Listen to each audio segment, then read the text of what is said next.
co-owner conversation, we spoke with Jilah Kalil and talked about her new nonprofit, Cooking Up. Hi everyone, this week we're here with Jilah of Cooking Up. Jilah, why don't you go ahead and tell us a little about yourself and Cooking Up? Cooking Up is a local nonprofit. We do hands-on cooking, partnering with other community agencies or nonprofits, and teach cooking kinesthetically. When I say so hands-on, you cook or they cook and we eat together afterwards. Our mission is cooking up a healthier community through the power of food, which is one of the reasons why I find the co-op to be so important. We are new, switched on during the pandemic, and looking for volunteers or people to support our mission. During the pandemic was honestly a great time to go into something like this. It's something you can do via video. Hands-on is a little bit tougher, but you can still have people on the other side of the screen following along. I've got a Zoom class later this afternoon with a group from United Way and one in 2 more weeks with another group. So we're doing Zoom for now and getting ready to branch out and finding spaces where we can gather better. We got a beepy little stove here. Yes. Sorry. It's all good. That's how these things go. So what is your ultimate goal with Cooking Up? Like, what are you looking to do with the Nashville? I know that's a big question, but... So from, sorry. So a really big thing for me is education. Knowledge is power. I was formerly a teacher. I think that the power of food is a big deal. You can change your health. There are statistics out there, and I don't have the exacts, but something as small as having 2 meals together a week, not a day, just 2 meals together as a family can reduce alcohol and drug use, can reduce bad behaviors, smoking, drinking, keep you more on task. I mean, it's just a small section. And people see cooking as takes too long, costs too much, it's overwhelming, it can be messy. And I want people to see that you can have kids in the kitchen as young as 3, that there's ways to help, and you can get dinner on the table using fresh ingredients, pantry staples. You can get dinner on the table in 30 minutes or less. 30 minutes, 45 for a whole chicken, but you can get dinner on the table and then sit down, and then it can be a family thing to cook it together. You can give skills to middle schoolers to do one thing so that when you come home from work, it's ready to go something else, and everyone can have a part in it. That's really, really cool. I mean, it's not just about health. It's about, I guess it's about family health. Right. And not just physical well-being, but also mental well-being. Time together, right. In a connection. My kids, I homeschooled my kids for quite a while, and when they started school, a traditional school, did not want to play sports or do dance because they couldn't handle the homework, and they'd have to give up dinner time. And that was the one thing they didn't want to give up. We had a family dinner every night. They did it all the way through high school. And they were both the lead cooks in their prospective houses on campus. Hey, that's really cool. That's really cool. I enjoy cooking a lot myself. It's my fiance and I, we switch on and off. Sometimes we have more extravagant dishes, and sometimes, it's just, what can we, pop together real quick. Right. One of our favorite meals is what we call cheapo tacos, which is literally just beans, some greens, some tortillas. I mean, very, very basic, but they're wonderful, and they take like 10 minutes. Right, and that's the big thing. What to keep, I always have garlic, onions in my pantry. I always have eggs in the house. I always have canned beans, rice, spices, and with a couple of little things, you can make a white bean soup with greens in 15 minutes because canned beans are already cooked. So it's really about heating the ingredients and cooking the onion, and then you're done. And still rather healthy. Very healthy. It's hugely high in fiber. It's not processed. You have to reduce the salt a little depending on your health, but you can rinse the beans or you don't add more salt to it. Yeah. Yeah. So what is your favorite meal to cook? My favorite meal to cook is soup because it's a one-pot meal. So that you get all sorts of good stuff and you only use one pot. It's my favorite thing. I have it on my cooktop. I was going to say I usually have a pot on my cooktop, this red cast iron pot, but that's there because that's what I like to do. You can cook a whole chicken in it with water and some vegetables, and you poach the chicken, and then you have broth to make other soups from, but you've got, and then you have 2 meals. Soups last a while. Yeah. And if you do get into a more complicated soup, a lot of times it's a longer cooking time, and you can set it on real low or put it in a crock pot and step away and do other things. Right. So it's not that crazy time commitment that you're a lot of stuff, even if something takes, roasting a whole chicken, once it's in the oven, you can be doing a lot of other stuff. Yeah, it takes 5 minutes to get it in the oven. It takes 45 to an hour, depending on the size of your chicken and your oven temp. But you got an hour then to do other things. You're not stuck in the kitchen for the hour. And you can cook it during the day. You can cook it in the morning. So there's some flexibility to what we're cooking as well. Yeah. Well, tell us a little bit about yourself. How did you become the person you are today, so impassioned about cooking and the way it can change people's lives? So I moved here in 1986. I was an early adopter of the CSA, which is Community Supported Agriculture. When I moved here, there was not really organic. There were not farmers markets. It hadn't really taken off yet. And becoming a CSA member, you get a box of food that's weekly, and it challenged my cooking. You would then get things that you wouldn't normally buy at the grocery store. I'm not a big cabbage eater, so I went looking for ways. I'd get a head or 2 of cabbage. Yellow squash, it's common and it's delicious, but I was getting a lot of it. So what do you do with it? Or zucchini, how to modify things. So that was one part of it. Being a stay-at-home educator was a second piece. That I cooked a lot, 3 meals a day, kind of like the pandemic for everybody. And then on top of that, I'm a firm believer in education. And as I said before, people believe there are these false narratives about cooking, and I wanted people to see that it's not true. That you can change your health by changing what you eat. My mom would be a prime example. She was just for a year in a senior living center right before lockdown, and I was bringing her treats, not realizing that in her sadness, loneliness, not really sadness, loneliness, she was eating the whole bag of treats in one sitting because I couldn't go in to see her. Her diabetes numbers shot out the roof. But all she had to do was change her eating, and she's not on insulin, and everything's good. So that if you know what you need to do, if you've got that knowledge, it then becomes your choice. You can't opt out of cooking if you don't know how to cook.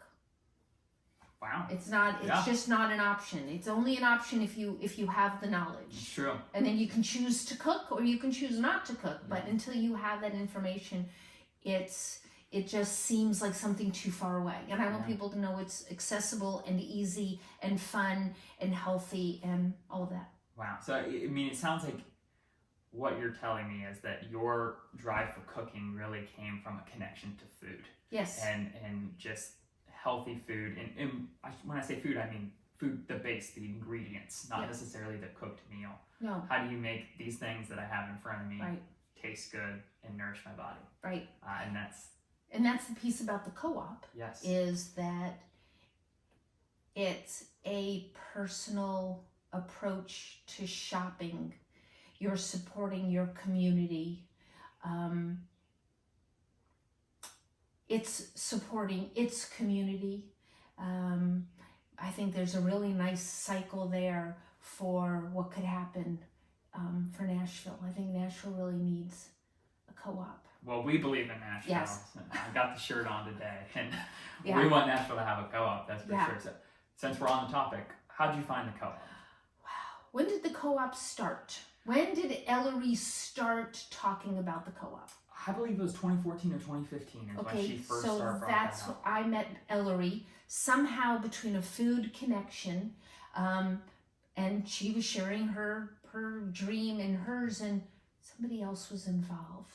Was it Chris? Was it a gentleman by the name of Chris? May have been. Okay, yeah.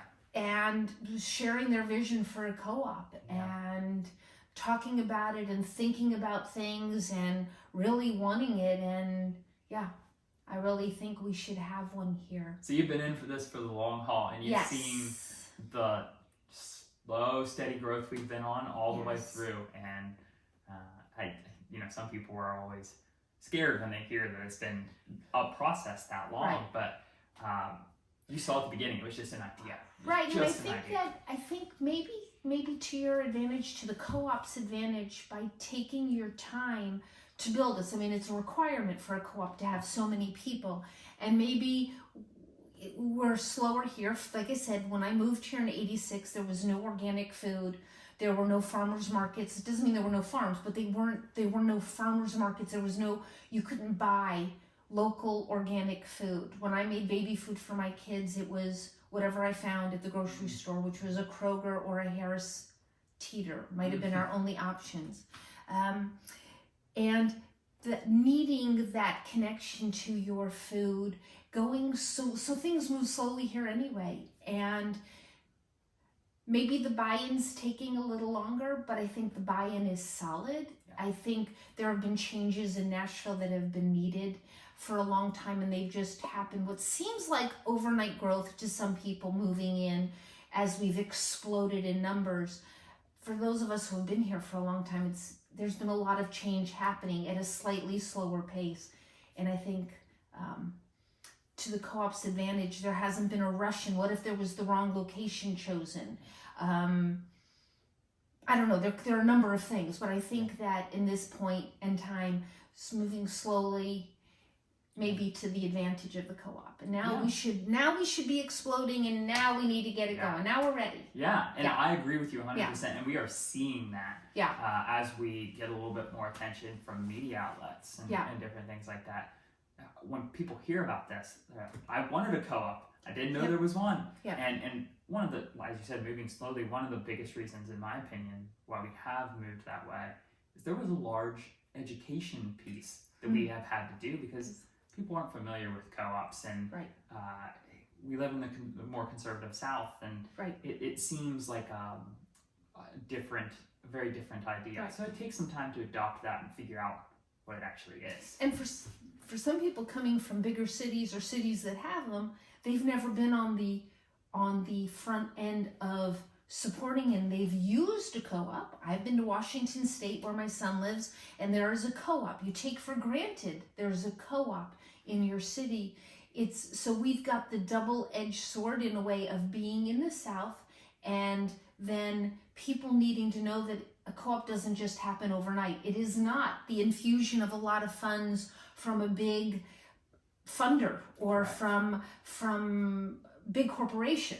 It is the community coming together to support it. Correct. So you have to be willing to be on the front end, bottom rung of something. Yeah, and it takes a lot of patience, and we wish it didn't. We wish if we could open up tomorrow, we would do it out of a box if we had to. Yeah. That's just not how this thing works. No. So talking about the co-op, and when we eventually get it there, when we eventually get a store, what are some ways that the co-op could pair with cooking up? I mean, I can think of some right off the top of my head, but I'd love to hear from you. We've talked a lot in if the space were to have a kitchen, offering community classes.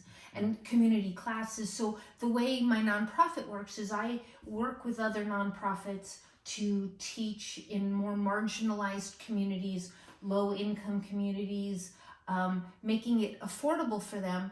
But I also offer custom classes that are for profit, but that profit goes directly back in to fund the nonprofit.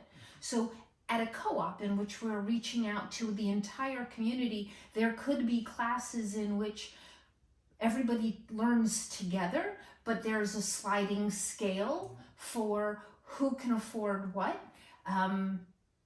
But being able to cook together and then eat together in a space, there's a lot of learning that takes place with co-ops with food. You can give somebody a free box of food, which is a generous piece. But if they don't know what to do with kale or zucchini after a while, some things are ethnically one thing to us, but doesn't make sense to somebody culturally. For another, what do you do with it? So it becomes food waste.